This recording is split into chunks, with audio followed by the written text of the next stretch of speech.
And you're now tuned in to Thoughts of a Black Sheep. And guess what? I got some thoughts. All right. Let me see how fast I can run through this, man. I got other stuff that I was doing. So, again, I'm finna show y'all that this place that we living in is nothing more than a death cult. They always trying to teach y'all about death. They hit the lights. They always trying to teach you about death and try to get you to embrace death. Alright? Now watch this. Now this old Kirk Franklin, he done pop up again doing his role into making more and more people accept wickedness and death inside of the church. Now, let me see. Hope it don't start acting all slow and stupid on me.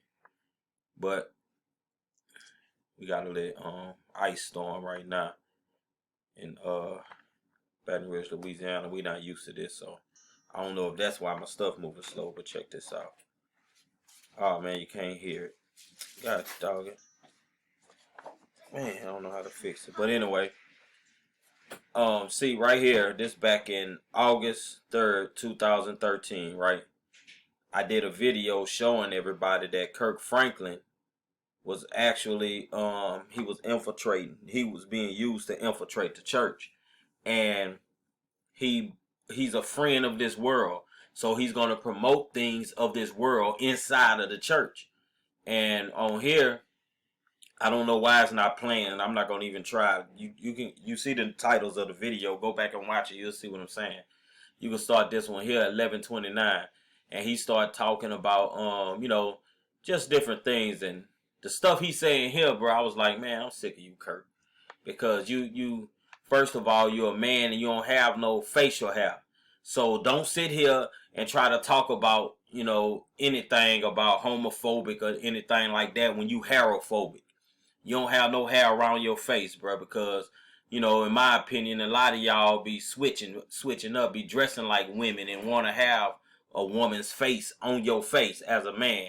So when you talking about all this, I'm talking to you, Kirk.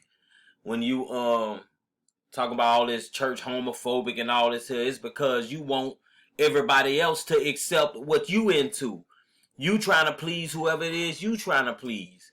So you got a phobia too if everybody else is homophobic, which is the dumbest phrase I ever heard in life. Ain't nobody afraid of gay people, or you should be afraid of being gay, in my opinion, because as I will show, it's nothing more than death.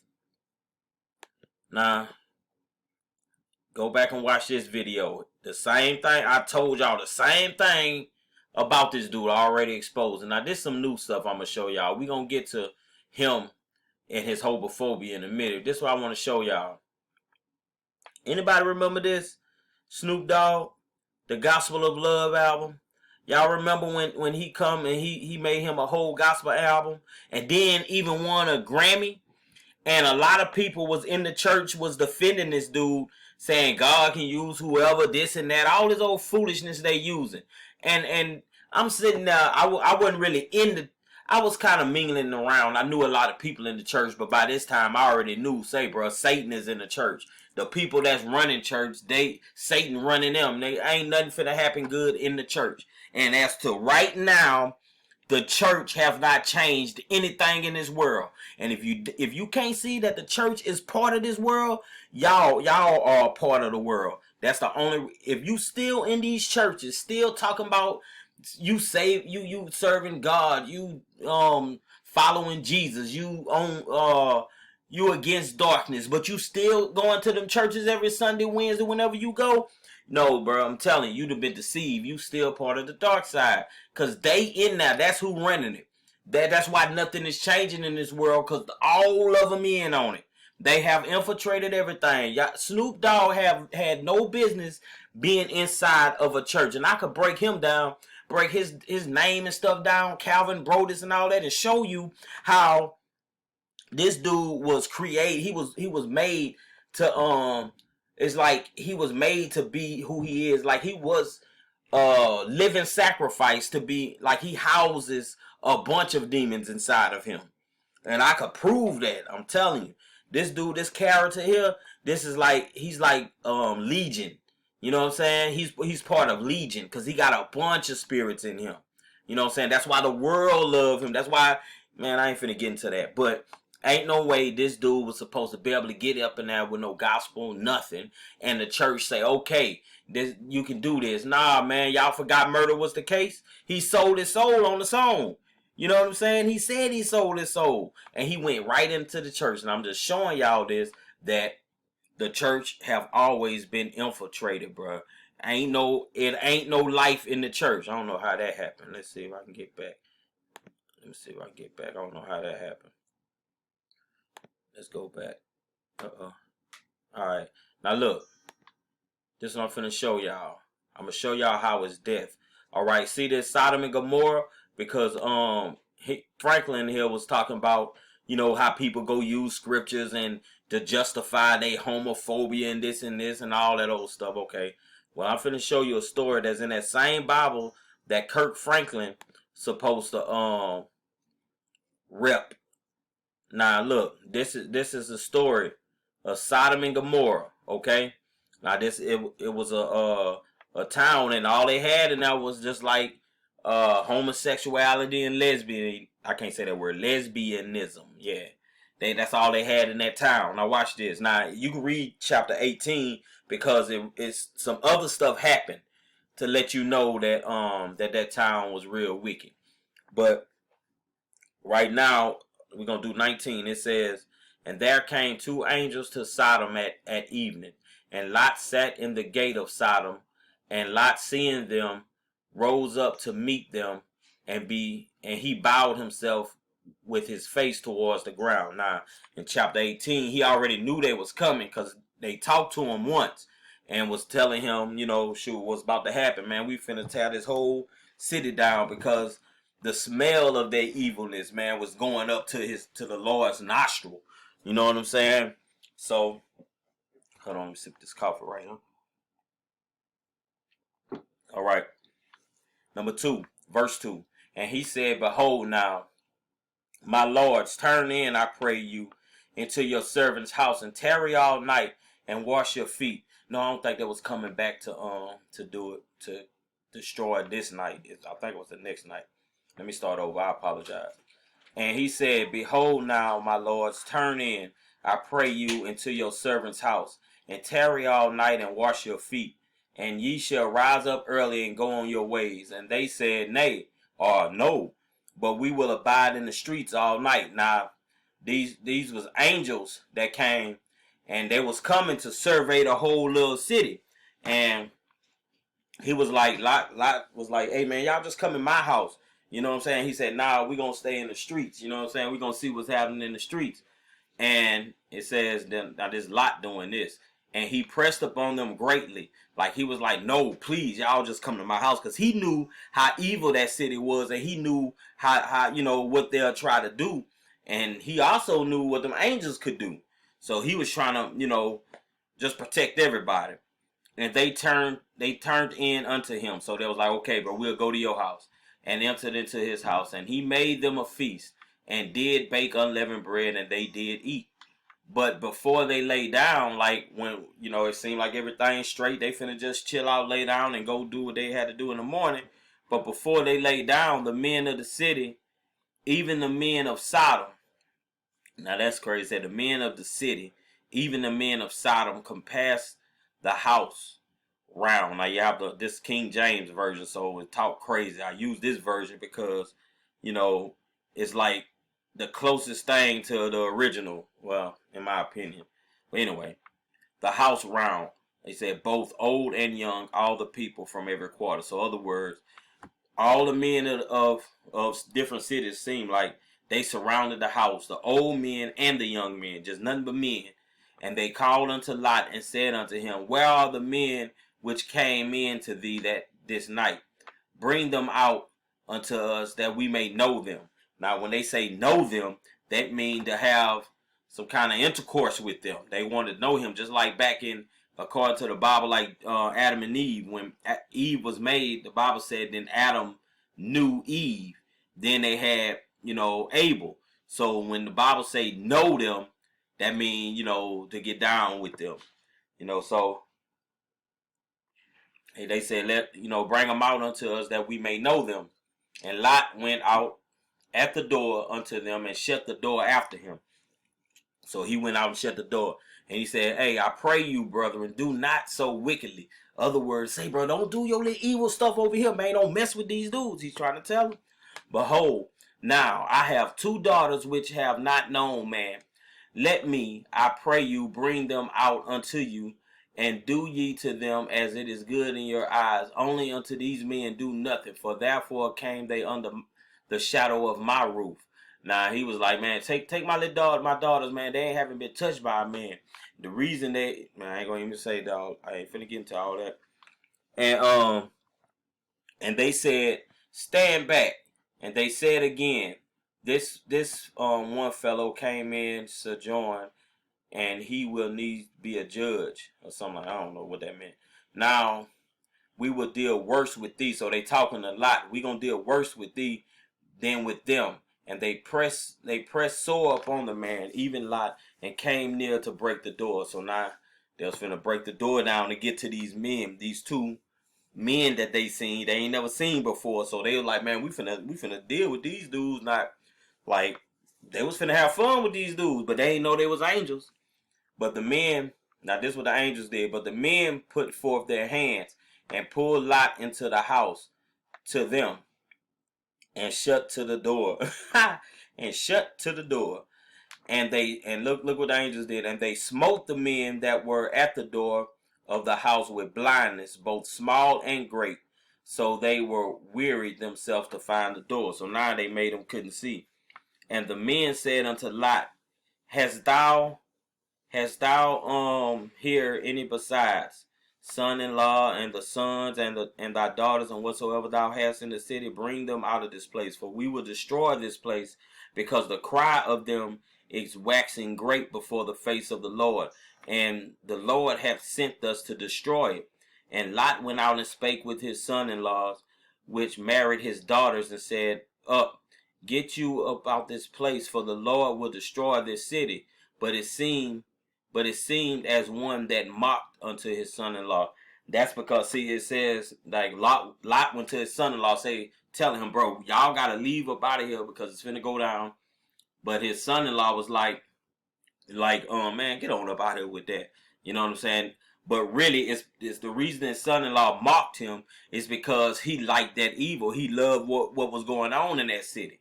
You know what I'm saying? He was married to his daughter, but I guarantee you his son-in-law was mingling around with what Sodom and Gomorrah was doing.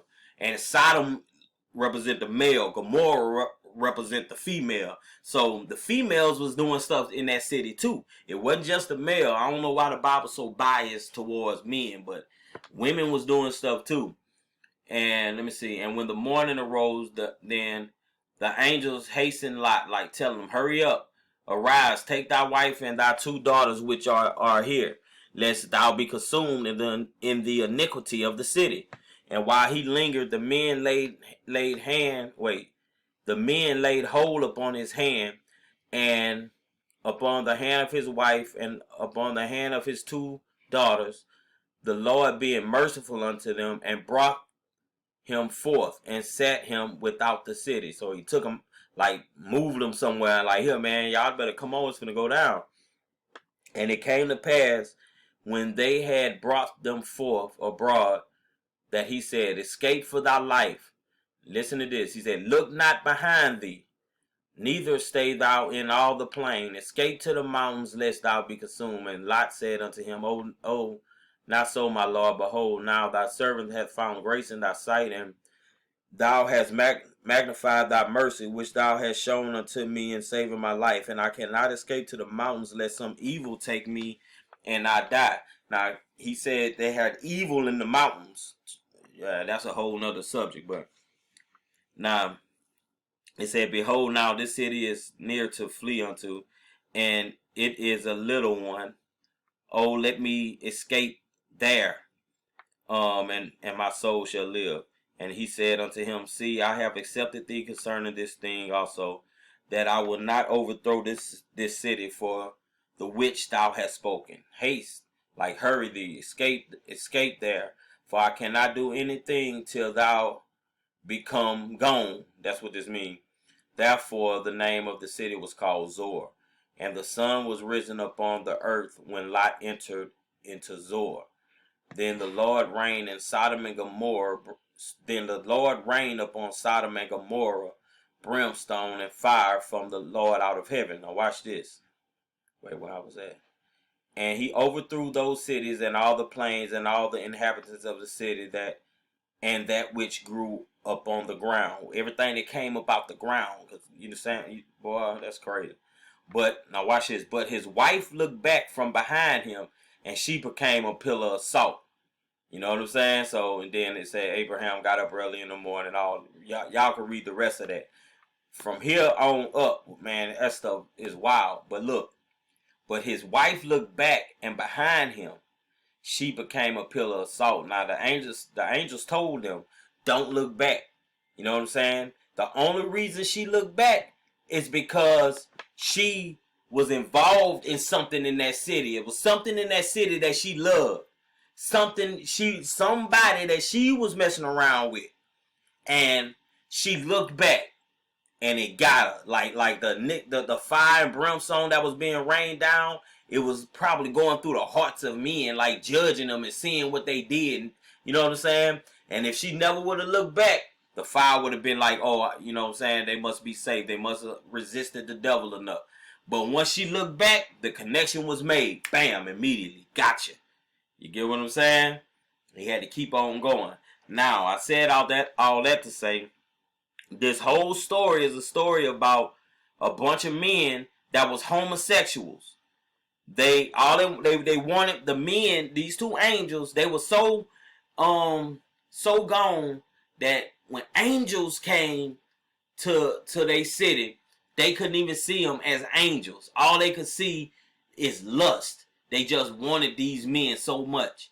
You know what I'm saying? And you want me to believe that, well, Kirk Franklin want me to believe that this God that they be talking about in the Bible, he's down with homosexuality. He's cool with that, with the lesbianism. He's cool with it. You know what I'm saying? It's okay. But you got a whole story in the Bible that they be reading showing you where he destroyed a whole city for that.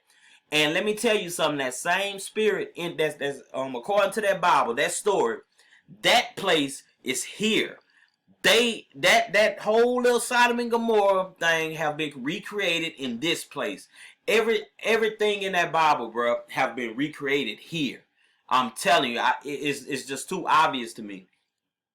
But I'll back up, Phil. But so Kirk Franklin wants y'all to accept that lifestyle inside the church. You know why? Because the church supposed to be a place where you come get life.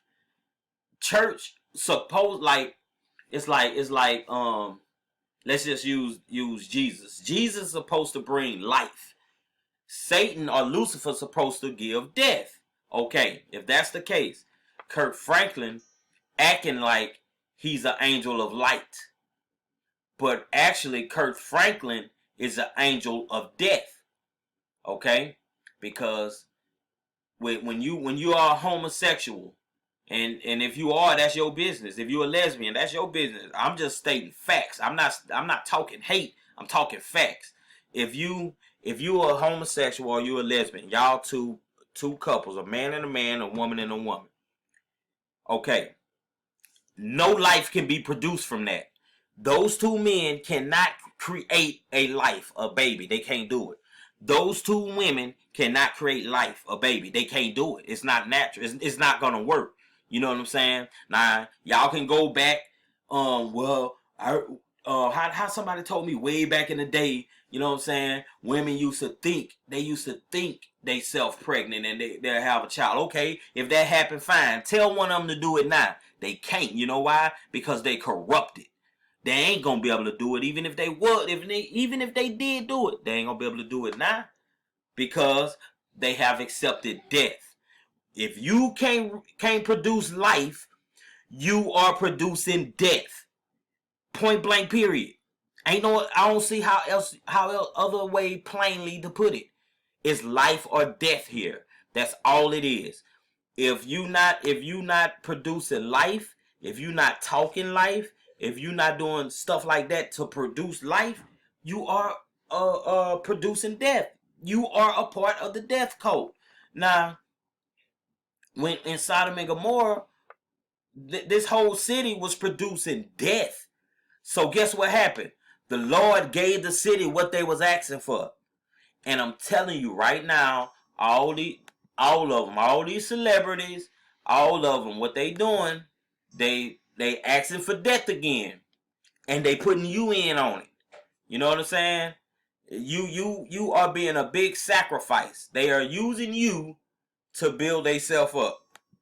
Because all it is, I'm telling you, is life or death here. Either you gonna choose life or you gonna choose death. And let me tell you, you can't mingle around with death and talking about you with life. You can't do it. It's not possible. Either, just like that Bible say, either you gonna love one or hate the other. You gonna cleave to one and despise the other.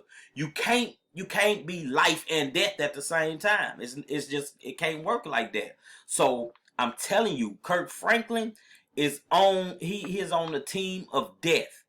He is promoting death. When he came in with his song talking about some, do you want a revolution? He wasn't talking about what the like people in the church, the citizens of the church was talking about. They thinking they serving this true God, the creator of heavens and earth.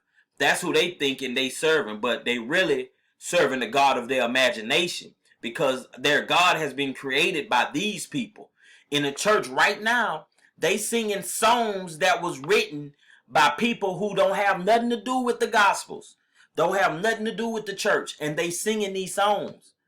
I have tried to expose that to a few pastors. I'm talking about with big churches. I tried to tell them that. You know what? They didn't want to hear what I was saying. And I was like, dang, they just that blind. But no, they ain't blind. They know what they doing. They are part of fraternities and sororities. They are part of they Masons. They part of organizations that's connected to Lucifer. And you cannot how can you fight against Satan in church if you're a part of Satan? If you join any of them fraternities, any of them sororities, I'm sorry to tell you, you are connected to the beast. The beast can use you. He have been using you.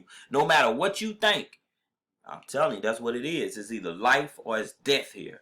What you choosing? This has been Thoughts of a Black Sheep. I'm out.